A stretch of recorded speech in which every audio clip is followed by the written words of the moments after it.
Olá, amigo prevencionista, espero que você esteja bem. Eu sou o professor Luiz Silva e nós vamos começar aqui a nossa aula sobre introdução aos conceitos de sobrecarga térmica. Essa aqui é a nossa aula 1 do módulo 1 do curso de higiene ocupacional, estresse térmico por calor, introdução e normatização aplicável. Então vamos lá, vamos ao conteúdo.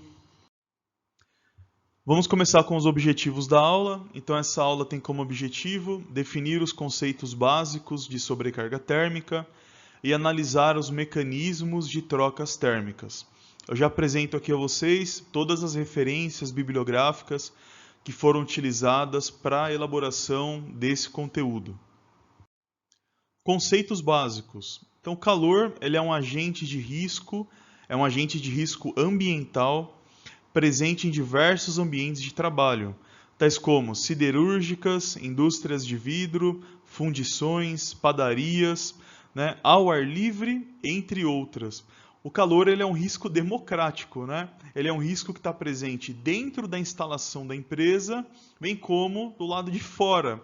Então ele não escolhe muito lugar, Se você tiver uma fonte artificial de calor, em qualquer segmento a gente tem a presença desse agente de risco, calor.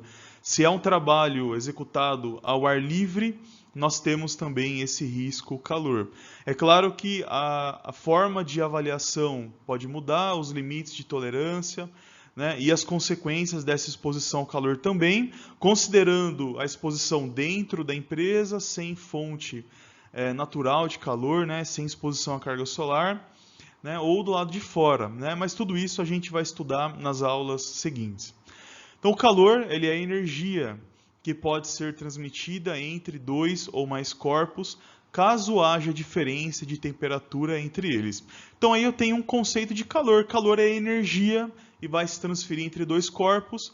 Então, se nós tivermos dois corpos, um corpo com maior temperatura e um corpo com uma menor temperatura, o calor, essa energia vai ser transmitida do corpo de maior temperatura para o de menor, até que eles atinjam o equilíbrio térmico. Então, esse é o conceito de calor. No entanto, vocês verão aqui na sequência da aula que na área ocupacional o que importa para a gente é a sobrecarga térmica no trabalhador. E mais que para qualquer outro agente físico, devemos considerar os fatores ambientais e pessoais, os fisiológicos, na avaliação.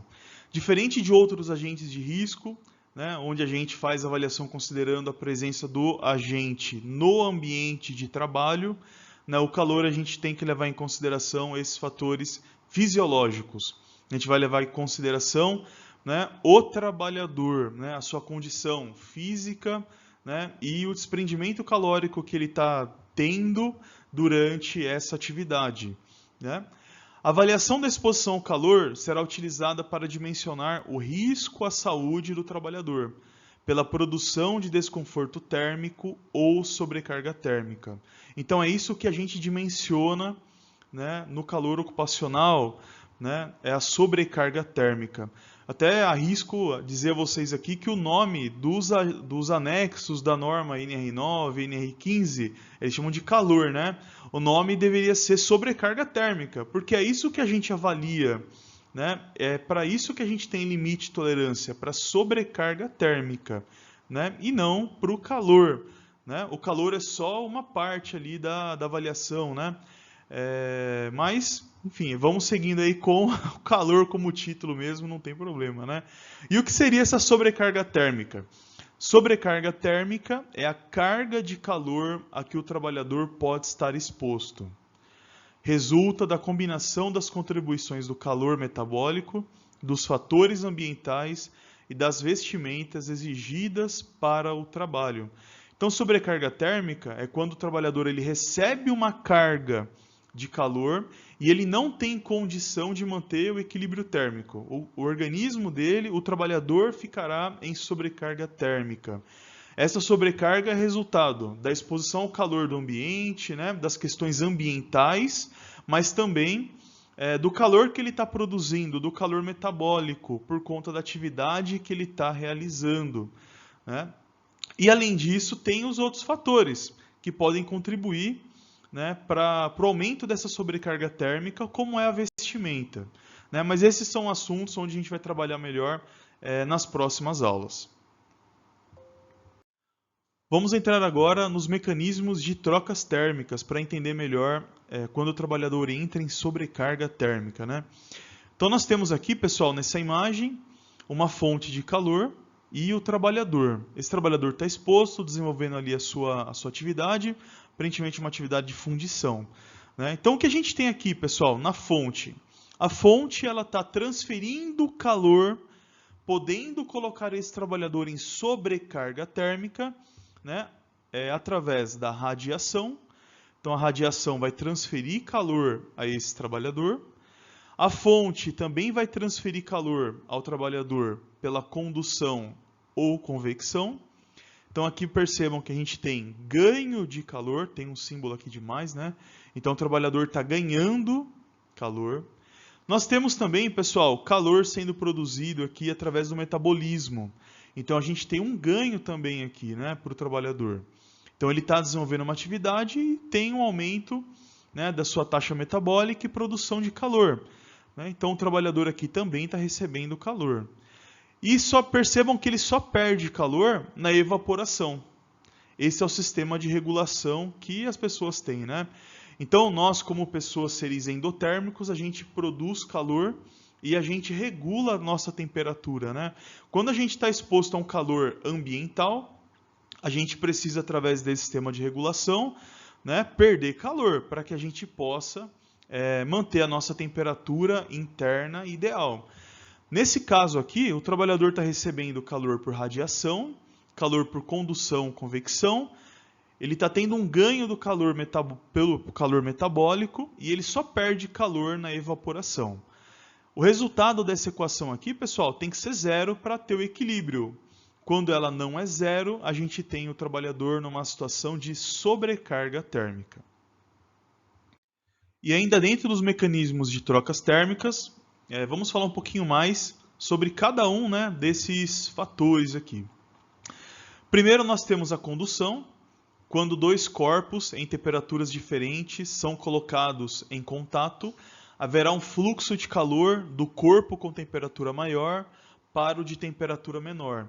Então, um exemplo aqui, quando há o aquecimento de uma barra de ferro, né? Então você aquece por uma ponta da barra, o calor por condução atinge a outra ponta, então existe ali uma troca, né, de calor, uma troca térmica por condução. Nós temos também a convecção.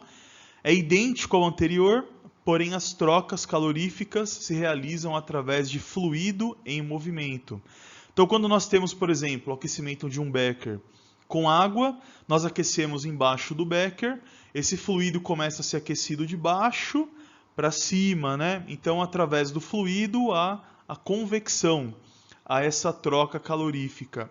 E está presente também, pessoal, nos gases, nos vapores, né?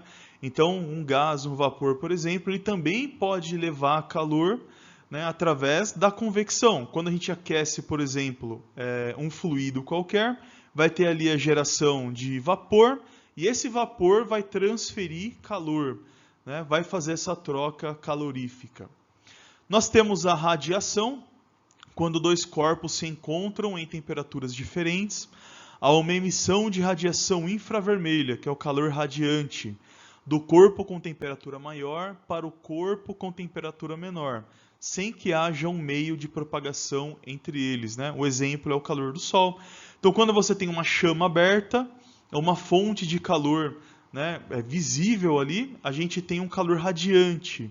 E daí a gente recebe calor, existe essa troca térmica, né, pela radiação. Tá bom? E continuando, nós temos o metabolismo. O metabolismo é o calor gerado resultante da atividade física do trabalhador. Quanto mais intensa for a atividade física, maior será o calor produzido pelo metabolismo. O exemplo é uma caminhada, uma corrida, né? Qualquer atividade física que a gente pode desenvolver, o trabalhador está desenvolvendo ali durante a realização do seu trabalho. Então há um ganho de calor pelo metabolismo, né? Ele está consumindo, nos músculos ele está consumindo combustível, que seria a glicose. Então ele consome glicose nas células, né, e oxigênio. A partir disso ele vai produzir energia nas mitocôndrias, né, dentro da célula. Ele produz energia e gera calor. É igual a um motor a combustão. Então vai entrar ali o combustível, o oxigênio, vai gerar explosão no motor para produzir energia, né? E a gente tem e produz calor também. No nosso corpo é a mesma coisa. Então dentro das células, nas mitocôndrias, a gente vai consumir glicose e oxigênio. Com isso a gente produz energia e consequentemente produz calor. Quanto maior a atividade física que a gente estiver realizando, maior é a produção de energia para dar conta, né, da realização dessa atividade e consequentemente vai ser a produção de calor. Nós temos a evaporação. A evaporação é o processo de passagem de um líquido a determinada temperatura para a fase gasosa, passando, portanto, para o meio ambiente. Nesse fenômeno, o líquido retira o calor do sólido para passar a vapor, podendo-se, portanto, afirmar que o sólido perderá calor para o meio ambiente por evaporação. Então, a evaporação é o nosso sistema de regulação. Quando a gente desenvolve uma atividade física, produz calor, né, o sistema de regulação que nós temos é a sudorese. Então a gente vai suar, transpirar, né, para que haja a evaporação, a passagem desse líquido a uma determinada temperatura para a fase gasosa. Então a gente vai suar, o líquido vai estar na superfície da nossa pele e daí ele vai transferir calor para o ambiente através da evaporação. Bom, falamos sobre todos os mecanismos de trocas térmicas, agora vamos entender o equilíbrio térmico. Então, para manter o corpo em equilíbrio térmico, a quantidade de calor ganha pelo organismo deve ser contrabalanceada pela quantidade de calor perdida para o meio ambiente. Então, nós vimos todos aqueles mecanismos e para representar o equilíbrio térmico nós temos aqui uma equação.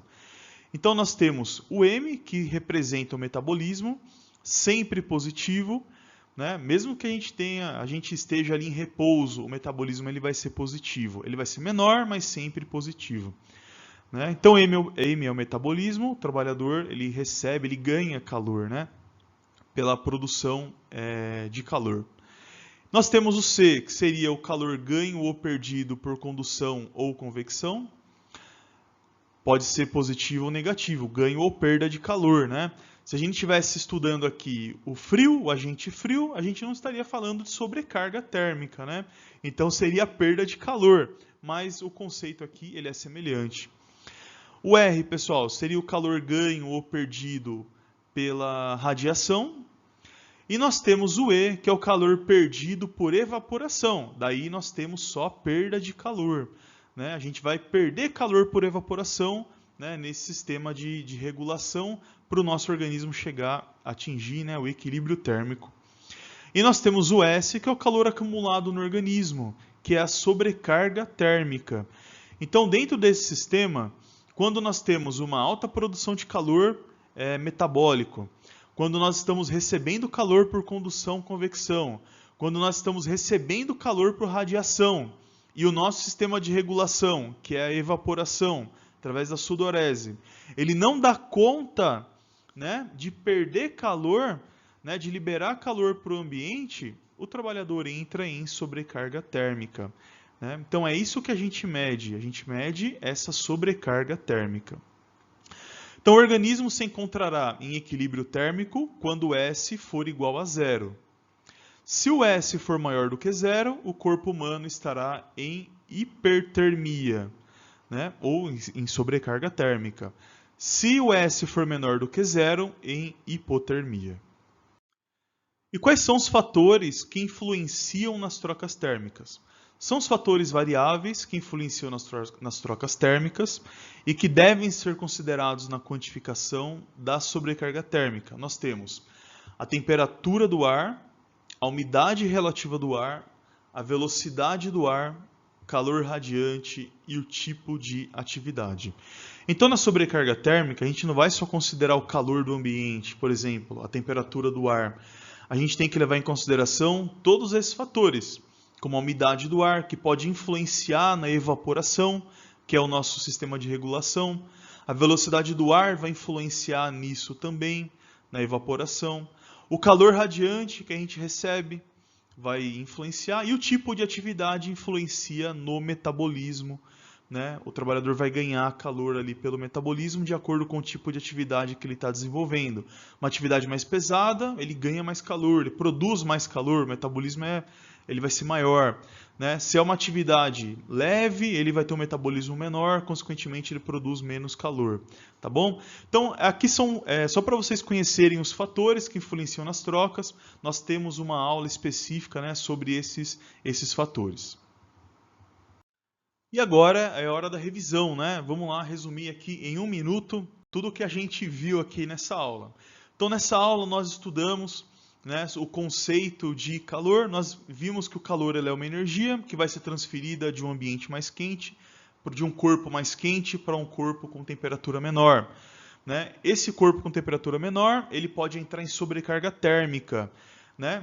No caso do trabalhador, nessa avaliação ocupacional, o trabalhador ele entra em sobrecarga térmica quando o sistema de regulação não consegue, né, liberar para o ambiente o calor que ele está recebendo por condução, convecção ou radiação.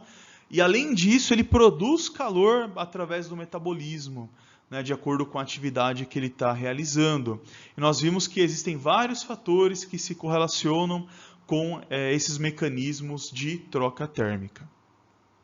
Consegui, em 1 minuto.